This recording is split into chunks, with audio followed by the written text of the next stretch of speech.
Siapkan DRONE Rider Kostrad TNI siaga.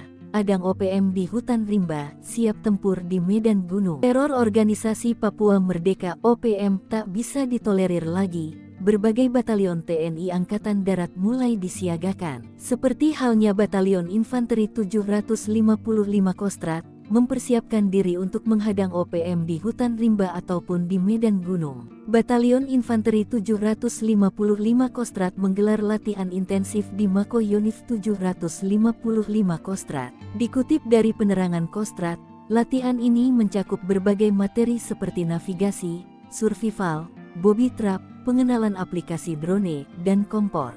Tujuan utama dari latihan ini adalah untuk meningkatkan kesiapan dan kemampuan prajurit dalam melaksanakan tugas tempur di wilayah dengan kondisi medan gunung dan hutan yang kompleks. Komandan Batalion Infanteri 755 Yalet Kostrad, Letkol In M. Slamet Wijaya, SSOS, MHAN, MA, menjelaskan bahwa latihan ini dilaksanakan secara bertahap, bertingkat, dan berlanjut. Latihan dimulai dari tingkat perorangan hingga satuan, termasuk unit dan tim. Kami melaksanakan latihan teknis, taktis, hingga yang bersifat strategis, ujar Letkol Slamet. Lebih lanjut, Letkol Slamet menekankan pentingnya semangat berlatih bagi para ksatria Yalet. Diharapkan para prajurit senantiasa bersemangat dalam berlatih untuk mengasah kemampuan mereka guna mewujudkan profesionalisme prajurit.